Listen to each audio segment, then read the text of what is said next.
খাচ্ছ তুমি? এটা পিঠা কে বানিয়েছে?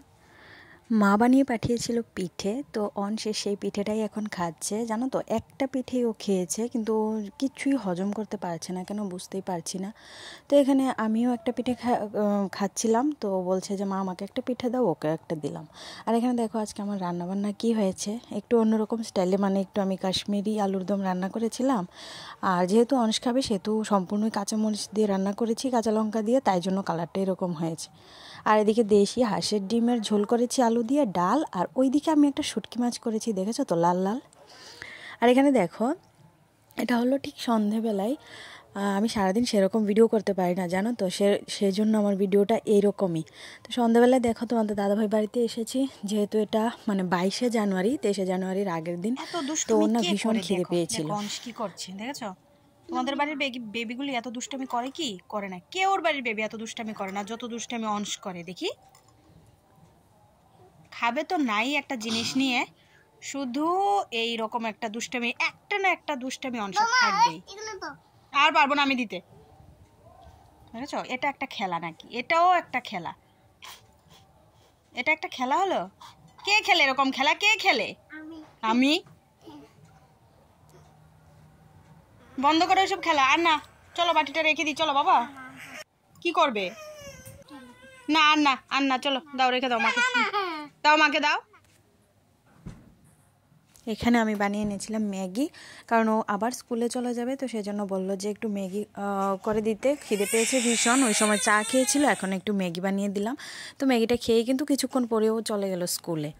এখানে দেখো অংশ ঘুমিয়েছে, মানে তখন বাজে রাত 10টা, আর আমি এখানে সব কিছু বের করে রেখেছিলাম, আমি কোন ড্রেসটা পরবো, অংশ কোন ড্রেসটা পরবে।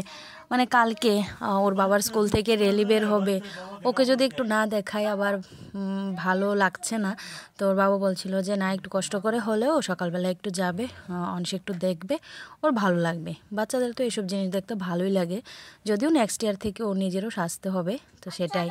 এখন আমি মাথাটা একটু আঁচড়ে নিচ্ছিলাম, কারণ আজকে শ্যাম্পু করেছিলাম, সারাদিন আর আঁচড়ানোর টাইম পাইনি। তো এখন অংশ ঘুমিয়েছে, অংশের বাবা তো বাড়িতে নেই, 2 বাজে এসেছেও। তো এটা হলো দেখো 23শে জানুয়ারি, মানে সকালবেলা মনে হচ্ছিল যেন আমি একদম কাশ্মীরে আছি, এরকম একটা, হয় কাশ্মীর না হয় দার্জিলিং, এরকম একটা লাগছিল। এত কুয়াশা 23শে জানুয়ারির দিন, প্রত্যেকটা বছর সকালবেলা জানো তো এত কুয়াশা থাকে। তো ও তো উঠে গেছে কালকে রাত 2 বাজে ঘরে এসেছে, মানে একদম ডট 2 বাজে ও ঘরে ঢুকেছে, আর সে কি আর ঘুম। তারপর আবার ভোরবেলা ঘুম থেকে উঠে গেছে, যেহেতু স্কুল থেকে রেলি বের হবে, খুব সকাল সকাল স্কুলে যেতে হবে। তো আমি তাড়াতাড়ি করে রান্নাঘরে চলে গেলাম, যেহেতু অনস্কেও নিয়ে যাব, সেহেতু আমি ভাবলাম যে না, একটু চা বসানোর সঙ্গে সঙ্গে আমি ডাল ভাত রান্না করে ফেলি। যদিও ডাল ভাত না, ডাল ভাত, পেঁপের তরকারি, ওইটা সব কিছু রান্না করি। তারপর অনস্কে একটু ভাত খাইয়ে, মানে আমি ওকে টিফিন খাওয়াইনি মোটের কথা। এই যে দেখো সকালবেলা ও একটা পাওয়ারফুল একটা ঔষধ খায় নেক্সপ্রো, সেটা খাওয়ার পরে কিন্তু একটা বাচ্চার খুব একটা ভালো একটা টিফিনের দরকার হয়, তো সেই জন্য আমি ওকে ভাতটা খাইয়ে 2 গ্লাস ভাত খেয়ে তারপর নিয়ে গিয়েছিলাম। মুখ থেকে হাত বের করো। কোথায় যাবে? ববম বম ববম দেখতে যাবে। কোথায় যাবে? বাবার স্কুলে। বাবার স্কুলে যাবে। আচ্ছা ঠিক আছে, গুড মর্নিং বলো। গুড মর্নিং বলছি। এখন রেডি হয়ে যাচ্ছি, একটু যাব। এখন 9টা বাজে, কিন্তু বাইরে এত কুয়াশা, মানে দেখলে মনে হয় আমি কাশ্মীর আছি এখন, বা দার্জিলিং আছি, সেরকম একটা লাগছে। তো এই তো রেডি হয়ে গেছি, এখন চুলটা একটু বেঁধে ফেলবো, আমার সাজ। এখন একটু যাব, কারণ ও বারবার বলে গিয়েছে যে তোমার তো কোনো কিছুই দেখতে ভালো লাগে না, মানে আমার কথা বলছে, আমার কোনো কিছুতে আমার সেরকম কোনো রকম ইন্টারেস্ট নেই, কিন্তু আমার ছেলেকে তো দেখাতে হবে, কারণ নেক্সট ইয়ার ও সাজবে।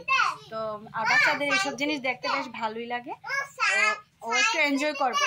হ্যাঁ বাবা, আজকে সায়েন্স সিটি যাবো না, এখন আমরা বাজারে যাব, রেলি বের হবে যে, ওই যে বাবা বলে গেছে, হ্যাঁ রেলি বের হবে যে, ওইটা আমরা দেখবো।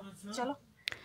তো দেখো এখন বেরিয়ে পড়েছি, হাঁটতে হাঁটতে যাব, এখান থেকে গাড়িতে উঠে তারপর চলে যাব বাজারে, তারপর ওইখানে দেখব।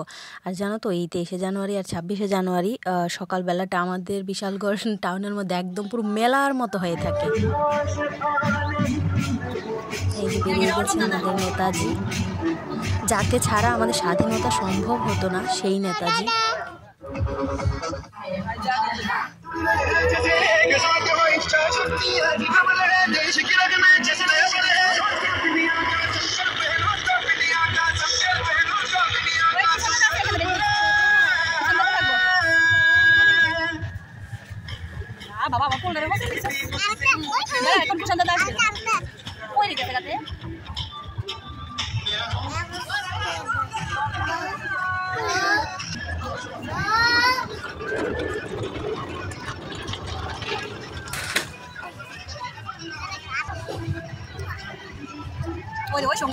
দেখে সঙ্গে দেখে সঙ্গে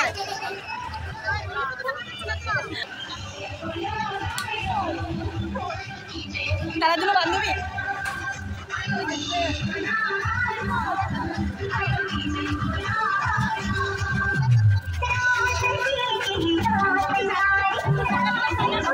ভালো আছো?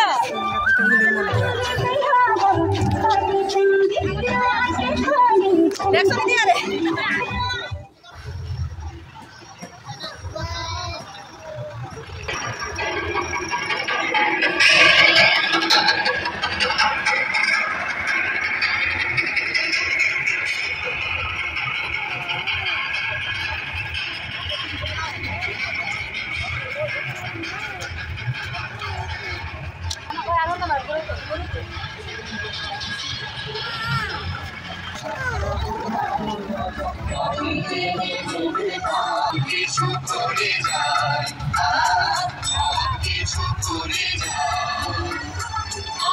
ঘুরে আসছে তোমার কাছে আসছে বাবা